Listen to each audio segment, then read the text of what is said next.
แต่นอมากูหอยเราหมุกเปียcho đá nâng bây giờ trò chùa phần tao mà bé mù bự hạt dùng hạt chua mù plo mù bự liệp bự tê là nhà mù đã chỉ cú xì thế chỉ mà phưng là nó là tê lò hay để trò chùa ta chỉ làอยู่tu khen thế tia làอยู่กูtàu chỉ đùa theo giờ ta chỉ khó chân là dùng chỉ sản chỉ thế nè dùng chỉ sản chỉ thế giờ sự xây nông linh đời thế mà tao muốn tao lưng trong tù là tao bia đã nâng sao tu trò chùa nó trò chùa nó mà nơiที่ให้ยัยขอว่าสองชายเกินเขาเลยใช่ไหมmà lấy bia cho hắn này dia cậu ô mấy lúc này rộp mong chờ lên nhá mùa tây dân thuộc bể và trong nè chờ lên nhá sống đi sống mùa tây dân chờ tây dân nào mà lấy ua mà chủ yếu đẩy non rong luôn là chờ lấy ua chờ đi sống ở đây cũ xưa chờ đi sống ở đây cũ tali xứ chờ lối tây dân mà thằng thủ mà lối tây dân mình ô phao phẳng chùa li tem play chùa li liền này nó theoซึ่งเนี่ยนอมาเลยชิชัวอ้วอะไรมาก็หมูปอดเลยกันยี่เนี่ยตาโอ้ยตึกเกอโป๊ะไปเตะตรงซื้อชิมันนั่งลีhọ thủ mà làอ้วmìnhอ้วta trong ta hà chủ yếu thì kể nó trong thế nhưng là chỉ là mộtอ้วchỉอ้วchỉ nhưng là cú đại nó có đại to chứ ship buôn tôi chơi làอ้วtem lênซึ่งเนี่ยนอthế nào nè chuột lia thế nào bọn là chuyển từ xứ cho mỗiเนี่ยchỉ nhớ đầu bộ bền trời hà luôn chỉ những mấy trong cần cầu đi nè chỉ là một tay lúc trẻ té trâu chỉ là chỉ cầm một bự đâu chỉ thống tay chỉ cho nên một bự chỉ đang trong nhỏ mó một bự cháu mình nhỏ qua luôn chỉ cầm một bự luôn chỉ một bự lúc trẻ té chỉ là cho không bự trẻ té là mình nhỏ cho khác qua chỉ cầm một bự lúc trẻ té là chỉ gì mong đợi chỉ là qua đây té là tới chỉ là một bự lúc trẻ té là này mua là tết trâu lực đại tết lực cho sinh rèn này mà đi tua là tua là để tết chứ chỉ là để tết là cua tới lúc tết chia thế chỉ là cua như sống tết những luôn hỏi chia chỉ là cua một bự chỉ là cua tàu một dùng gỗ một đá chỉ là dễ là chỉ là nhân trai chỉ cả một bự thế đâu chỉ cua số lượng chỉ tết là bao số chỉ muốn một bự cái gì nó sù chỉ là cua là nó sù thế là ô tê chỉ là cũng là sao nó sụt thế thế chỉ là bự chỉ là chỉ cả bự là cái là bự đâu lúc chỉ tê lại chỉ mới xong nè chỉ là chỉ ô tê chỉ ô tàu tê chỉ những người rong luôn chỉ là phần mong đợi là cũng muốn chỉ cứ tiếng cha nhót đê và lại khó là ô tê những chỉ rong lại luôn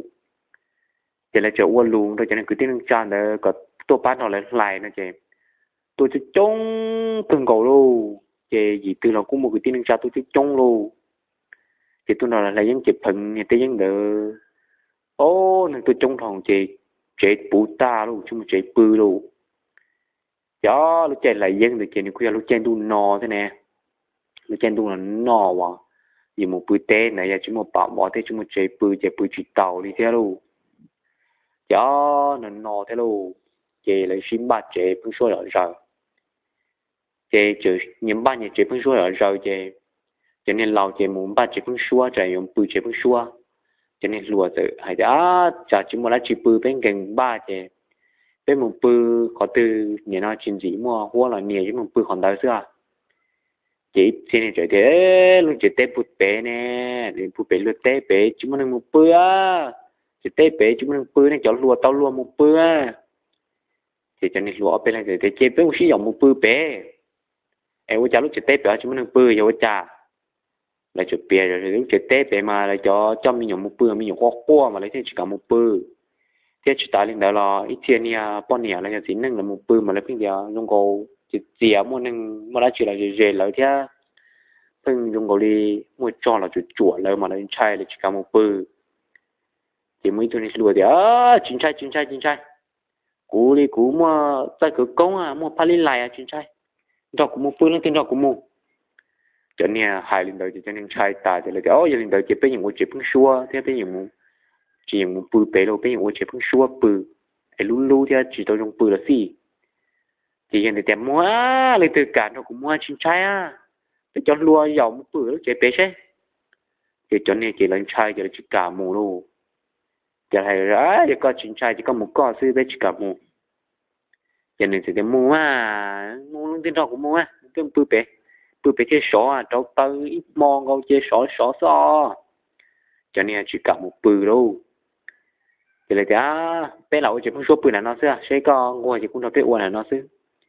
thì đã cũng kén uốn thì cho nên uốn này cũng một bự bé xưa thì cho nên lão hay là ra mi tu chứ mình mua cái lăng xưa chè cho lại bự là nó xưa ai xong một bự bé lúc chế tê bé cho nên đã chín chai liền chứ cũng một bự bé xưa chịu chả hay là bự là nó cũng là lão chỉ không số là lấy ba chỉ cũng bự bé xưa cho nênเราhay rồi thì xong mùa mà cái lần xưa chả có tàu lùi thì bữa này là bữa này nó là thì nếu cô hay đồ lại thì chín trái nó thế thì tiếp đến chỉ để nó mò tan cho nên trời tới trâu chỉ một bữa về lúc sẽ tê về chúng ta về cho nên cô trâu tới bữa tới lại luôn về tiếp theo luôn thì cho nên là nó lại cô bữa thì là cô say thì ta phải là luôn chúng ta chỉ là cô bữa cho nó tả thế cho nên bữa kia chỉ tiếp đến chỉ do thì lúc họ chú chỉ chê đã để cho tin này nhớ đọc phần đã há nó lấy chuyện thả luôn thì dần thả đó cho nên cho lì thế chè thành là giấy nung no lì thì là bự luôn cho nên trời đó xí đó là lâu cho nên mua này là nhận thả cho là cầu kia này bự chỉ mua ở tệ trong tiêu chỉ phải hôn trong này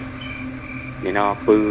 tàu để mua luôn xí chọt tới này mua luôn xí tiền để cho một tia hôn trong bự thì đấy nó nhỏ bự từ tia này ở tại cái chỉ xí khai kia bữa tiếp bao đời cho nên chia chỗ họ chú là làm này cho nên chia trong nội dung chỗ hôn nia là mình lấy chỗ nữ chơi trong ta đi luôn chỉ muốn cho đi luôn trên nó trên nó khoa nó có đồng đội riêng là trên nó chỉ cho tôi tiền riêng nó lấy cho nên sao cái tàu đó cho lâu này luôn lời với ta là chỉ chuyện của những chơi do đi là hài bó cho nên chạy tên nó chạy tao là chạy tao liền nó lấy chú tiền riêng là muốn ta chơi u trên nó số là muốn ta chơi những chơi đu tao tôi này luôn họ nhưng mà thực tế trong lòng mình là cho ít chơi là cho chuyện to nên là chơi chỉ chơi nhỏ là mình chỉ chú tuần đúng phong là chỉ cho nó có chú tuần đại luôn có chú tuần đại thì chú cho nên luận trai chú chỉ chia xuống họ bảy tới tuần tà luôn thì chú tuần đúng phong rồi bên đúng phong trong đá thì mình rong được mà cho nó giết rồi bên trong đá này chỉ mình giết chỉ lo dây rồi chỉ mình chơi tuổi rồi là dây rồi chơi tuổi rồi là dây rồi chơi tuổi rồi chứ chỉ muốn cho là khôi chỉ tàu họ cho ý chơi là cho chỉ tàu đi đâu chỉ là dây rồi chỉ là toàn tuần được khó trông này còn để lú lơ này chỉ là lú lơ là chả này nên lơ nữa chỉ thái sát bé chỉ on khó trông chỉ là chỉ cờ trên chơi bự bình cả lơ là nó chỉ có chú chi sát bé thì nó quấn lơ chỉ nó chơi nó nhóc kia rồi bé có chú khác có chú người xếp thầu là một luôn luôn thì xếp thầu trên cùng sao số là chỉ cha nữa cha thì chỉ nó chỉ nhà nhưng mà cha mà cho tôi chỉ nó nhiều rộng nên ba sao số là chỉ cha thì chỉ nó quay vô tới thì họ người chú ý xuống đi tàu đi luôn chỗ cha chỉ nó sẽ ra chụp công đi luôn rồi nó thì ôi cha là chỉ tàu đi luôn thì cha thì lấy chỗ thì đều thì thô cùng cha đá đâu nòng của cha đá nhẹ là chỉ nó chỉ tàu ba là chỉ nó chỉ tao cho tao rồi chỉ cái tua xíu cho tao này là muốn cút chạy lên nó cái tua xíu thì cho nên cha đá thì chỉ muốn tết tiếp vào nhau thì cha chỉ tao thì là chỗ cha chỉ tao đi cha rồi cha rồi cho chúng nó cha họ nhảy nên cha đá thì luôn chỉ nhảy bên chỉ nó tao bán giống luôn tua thì luôn cho nên tao cho tao này cho nó cũng xuống bao cái ba thế cho nên nhìn đi cái gì chúng mới do thứ nhìn đi cho nên gì qua hàng thế thứ chỉ tao cho nên bao cái ba chỉ chơi tua ta rồi người cho phụ nữ chơi tua ta cho nên chúa ba đi làm cho nên nó chỉ có sống dù chơi như bùi hòn để nên xuống tiền nó mới ra thì cũng khẩu nên nó đi cho tụi các con này cho nên mình xuống tiền chỉ mới ra thì cũng khẩu thì sống dù cho nên mà chơi cho là một thọ tao còn đang cũng khẩu tí buộc lập là chỉ tí thọ tròn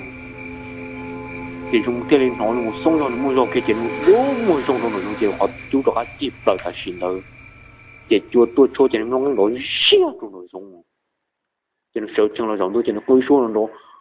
hơi xua chị tập vào nội dung cho nên mà đi sợ trong nội dung cho họ chú chịp lời cho nên sẽ dùng bộ số là cho tiền đi luôn chỉ dùng ngồi vô tiền là nó chỉ chân chân chuột cái tàu đó họ chú chi vi vong chỉ ô chỉ cả cho lì luôn cho nên nông chế cho nên đã chế là chế thả lu lông cho nên lâu chế tàu bự chế thả lu lông cho nên ô chế tàu lu lì luôn giờ muốn đá lò nữa hay lên rồi lại cũng muốn chỉ tam mua thiết trả lại thua nữa thiết giờ bự là cũng chỉ cả bự thì cái lu chế tàu lu lì luôn cho nên rồi tên chỉ rồi trong cái đó các nhận chờ hậu lại cho rồi thì các nhận chờ hậu chỉ sao thì nhà chúng ta truy là người ta từ của linh đạo ta chỉ nhà chúng ta truy là cho nên chuyện thong có rất nhiều tiền thấu mà cho nên thấu mà chờ lùa theo lầu là muốn liên một tê thì mà những lần ta trẻ chờ là đùa này cho nên thong có rất tiền cho lò cho cái là hòn trông cho nên bự kia cho nên muốn rất tiền phố kia là tê nó cái phố kia là tê cho nên họ bự thi thứ chơi nên chia chỉ choเขาnóคนđó chia là một thiên ta luôn của choเขาnóคนđó chia là một cái chuyện nên chia chỗ đúng người dùng choเขาlòng ta luôn cho nên họ mới tới cho nên cái chế cho chỉ tàu thì thấy nhìn đi chỉ gì chứ muốn rồi nhìn đi chứ muốn rồi thế xíu luôn chỗ rồi chia là một cái chuyện nó chỉ nó tụi nó chỉ lo một chừng chơi rồi với ta để thế nào luôn chuyện ở té sao là tranh còn xem là luôn thì nó khá chọn một cái không gió thì tiền phòng ra đã nhiều thì thế rồi nó chỉ công đi luôn cho nên mà má một thể cho cho mà chỉ tao sẽ cho nên nó mà cũng tôi với ta thì cho nên họ ôi chỉ tôi tại mà một thể một lâu cái tao đã tiền tí trẻ đã tiền luôn nát ni phải cái kho đã tiền tập đấy coi chỉ mà nó đã tiền xuân nó tại tệ nó tí xuân nó cho nên mình chín bọc nên nó đó là số chứ cho nên nông con đó nó siêu nó tập tới nó giống của chú nên nó chỉ tuổi đại tiếp lại đó khá lò chuồn đồ vi vong chỗ tao lùa lì luôn tao lùa lì cho nên thằng con tệ trâu vậy kia là họ chú chịp lại tại tiếp lại nó giống chứ lỡ cũng chỉ tôi phải nó rồi ta tụ phổ tin từ cho phát động đặt chế rồi cho nên tranh từ trong đó cho nên là nó chút chung là nó chỉ là chọn đùa là thiếu cha có những con muốn tiếp tiền chi nó xí nè cho nên chỗ tao lùa luôn tôi nói chỉ là một cụ nhảy cha đá mà tôi thì tiền luôn tao lùa thì chỉ cầm một bự bể luôn